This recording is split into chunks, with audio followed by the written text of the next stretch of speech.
Hello friends, नमस्कार। एक बार फिर स्वागत है आपका जीएस एग्जाम सॉल्यूशन में। दोस्तों, आज के इस वीडियो में हम एसएससी, एमटीएस, सीएचएसएल, सीजीएल और जीडी के लिए स्टैटिक जीके के क्वेश्चनों को देखेंगे। और यह डेली जो वीडियो है आपको 8 बजे रात को मिलती है, ठीक है।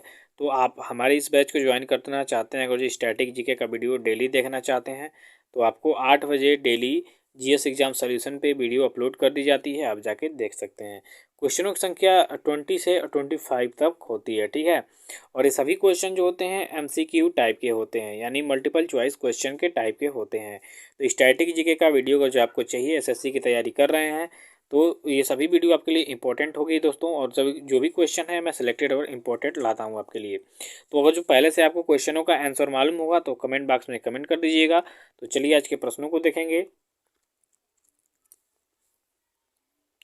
पहला प्रश्न है दोस्तों कि सिंधु सभ्यता के घर किससे बनाए जाते थे। बात कर रहे हैं प्राचीन भारत के प्रश्नों से। तो सिंधु सभ्यता के जो घर होते थे वो ईंटों से बनाए जाते थे, ठीक है। तो ईंट से इसका क्या हो जाएगा, राइट आंसर हो जाएगा। विकल्प ए इसका क्या हो जाएगा, सही उत्तर हो जाएगा कि सिंधु सभ्यता के जो घर होते थे ईंट से बनाए जाते थे। नेक्स्ट क्वेश्चन दूसरे नंबर का दोस्तों कि संविधान के किस अनुच्छेद के अंतर्गत राष्ट्रपति लोकसभा को भंग कर सकता है। ये आपके भारतीय संविधान से क्वेश्चन है कि संविधान के किस अनुच्छेद के अंतर्गत राष्ट्रपति लोकसभा जो होती है इसको भंग कर सकता है, किस अनुच्छेद के तहत। तो देखिए, जो अनुच्छेद आपका 85 है, आर्टिकल 85, इसके अंतर्गत जो भारत का राष्ट्रपति होता है वह लोकसभा को भंग कर सकता है। तो आपका विकल्प जो बी होगा ये राइट आंसर हो जाएगा मित्रों। नेक्स्ट क्वेश्चन देखेंगे। एक अश्वशक्ति अर्थात हार्स पावर में कितने वाट होते हैं, ठीक है। एक हार्स पावर यानी अश्वशक्ति में कितना वाट होता है, तो 746 वाट होता है। आप याद रखिएगा कि एक हार्स पावर में 746 वाट होता है, ठीक है। तो आप जानिए 746 वाट होता है एक अश्व शक्ति में, ठीक है। विकल्प आपका सी हो जाएगा। चौथे नंबर का क्वेश्चन है मित्रों कि भारतीय संविधान में जो समवर्ती सूची है यह कहाँ से लिया गया है। यानी समवर्ती सूची जो भारत का संविधान बनाया गया है, जो समवर्ती सूची है यह किस देश से लिया गया है। तो दोस्तों यह आपके ऑस्ट्रेलिया देश से लिया गया है। किस देश से मित्रों, ऑस्ट्रेलिया से, ठीक है। याद रखिएगा आपका जो विकल्प डी होगा यह सही उत्तर हो जाएगा कि भारतीय संविधान में समवर्ती सूची जो है वो ऑस्ट्रेलिया से लिया गया है। पाँचवें नंबर का क्वेश्चन देखेंगे दोस्तों कि भारत में कॉफ़ी उत्पादन का सबसे बड़ा राज्य कौन है। यानी भारत में जो कॉफ़ी का उत्पादन होता है उसका सबसे बड़ा राज्य कौन है। तो कर्नाटक राज्य है। कौन है दोस्तों, कर्नाटक राज्य। कर्नाटक जो है यह भारत में कॉफ़ी उत्पादक का सबसे बड़ा राज्य है। तो जो विकल्प आपका ये होगा ये क्या हो जाएगा, राइट आंसर हो जाएगा, ठीक है मित्रों। चलिए छठे नंबर का क्वेश्चन है, राष्ट्रीय पंचायत किस देश की संसद का नाम है। यानी राष्ट्रीय पंचायत किस देश की संसद को कहते हैं। तो देखिए, नेपाल जो है, नेपाल देश की जो संसद है इसका नाम है राष्ट्रीय पंचायत। तो जो इसका सही उत्तर हो जाएगा आपका विकल्प बी हो जाएगा कि नेपाल का जो संसद है उसका नाम है राष्ट्रीय पंचायत, ठीक है मित्रों। चलिए आगे चलेंगे। अगला है जातीय संसद किस देश की संसद का नाम है। अब देखिए, ऊपर राष्ट्रीय पंचायत हमने जाना नेपाल से संबंधित है, तो जातीय संसद जो है आपके बांग्लादेश से संबंधित है। किस देश से, बांग्लादेश। यानी बांग्लादेश की जो संसद है उसका नाम है जातीय संसद। तो जो आपका विकल्प सी होगा इसका सही उत्तर हो जाएगा। चलिए मित्रों नेक्स्ट क्वेश्चन देखेंगे। आठवें नंबर का क्वेश्चन है कि कंप्यूटर में प्रयुक्त आईसी चिप जो होती है किसकी बनी होती है। आईसी का मतलब होता है इंटीग्रेटेड सर्किट, ठीक है।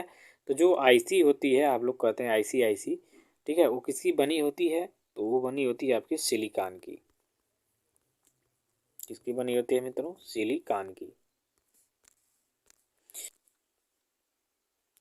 तो जो विकल्प आपका डी होगा या राइट आंसर हो जाएगा कि जो कंप्यूटर में जो लगा रहता है आईसी चिप वह सिलिकॉन का बना होता है। चलिए मित्रों 9वें नंबर का क्वेश्चन देखेंगे कि मसालों का बगीचा किस राज्य को कहा जाता है। तो मसालों का बगीचा दोस्तों केरल राज्य को कहा जाता है। तो जो आपका विकल्प ए होगा यही क्या हो जाएगा, सही उत्तर हो जाएगा। मसालों का बगीचा केरल को कहा जाता है। 10 नंबर का क्वेश्चन है कि ग्राम पंचायतों के गठन से संबंधित अनुच्छेद कौन है। तो ग्राम संबंध जो पंचायत होता है इससे गठन से संबंधित जो अनुच्छेद होता है आपका अनुच्छेद 40 होता है। क्या होता है, अनुच्छेद 40। तो जो विकल्प आपका बी होगा यह क्या हो जाएगा, सही उत्तर हो जाएगा। ठीक है, अनुच्छेद 40 जो है ग्राम पंचायतों के गठन से संबंधित है। 11 नंबर का क्वेश्चन है कि लिपुलेख दर्रा किस राज्य में स्थित है। तो मित्रों लिपुलेख जो दर्रा है यह आपके उत्तराखंड राज्य में स्थित है। तो इसका जो राइट आंसर होगा आपका जो विकल्प सी है यह सही उत्तर हो जाएगा कि लिपुलेख दर्रा जो है उत्तराखंड से संबंधित है। चलिए 12 नंबर का क्वेश्चन देखेंगे। संविधान सभा के अस्थायी अध्यक्ष कौन थे। यानी भारतीय जो संविधान सभा बना था भारत में, ठीक है, संविधान को बनाने के लिए, तो उसके अस्थायी सदस्य अध्यक्ष कौन थे। तो डॉक्टर सच्चिदानंद सिन्हा को अस्थायी अध्यक्ष बनाया था, बाद में डॉक्टर राजेंद्र प्रसाद को अस्थायी अध्यक्ष बनाया गया। ठीक है, तो ये आपका सही उत्तर हो जाएगा। सबसे बूढ़े व्यक्ति भी सच्चिदानंद सिन्हा थे, तो विकल्प आपका डी होगा राइट आंसर। ठीक है, 13वें नंबर का क्वेश्चन है कि गरबा किस राज्य का प्रमुख लोक नृत्य है। तो मित्रों गरबा डांडिया आप लोग जानते होंगे कि गुजरात का जो है प्रमुख लोक नृत्य है। ठीक है, तो विकल्प जो आपका ये होगा ये इसका राइट आंसर हो जाएगा कि गरबा जो है गुजरात राज्य का प्रमुख लोक नृत्य है।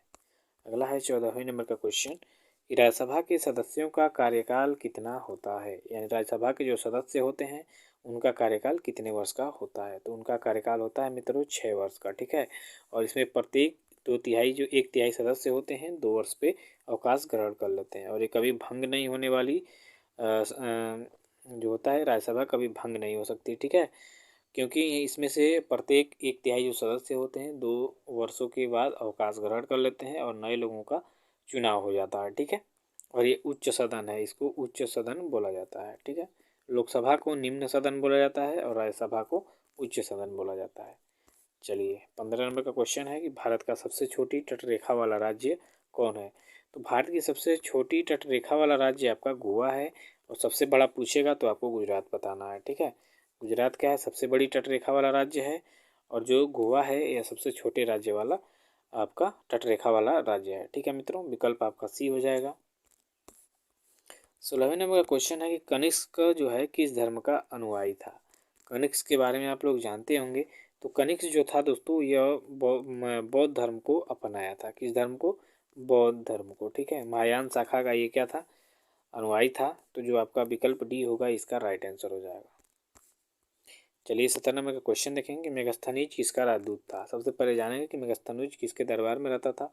तो चंद्रगुप्त मौर्य के दरबार में रहता था। किसके दरबार में, चंद्रगुप्त मौर्य के दरबार में। ठीक है, क्यों रहता था अभी बताएंगे। और ये किसका राजदूत था दोस्तों, तो सेल्यूकस निकेटर का। किसका, सेल्यूकस निकेटर का ये राजदूत था। सेल्यूकस निकेटर को चंद्रगुप्त मौर्य ने क्या किया था कि हराया था युद्ध में।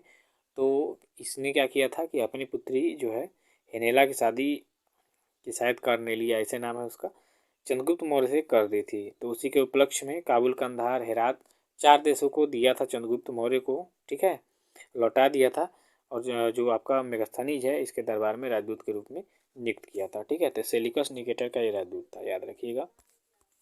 18 नंबर का क्वेश्चन है कि वियतनाम की राजधानी कहाँ पर है। तो वियतनाम की जो राजधानी है दोस्तों वह हनोई है। क्या है, हनोई। ठीक है, तो जो विकल्प आपका बी होगा ये राइट आंसर हो जाएगा कि वियतनाम की राजधानी आपकी हनोई है।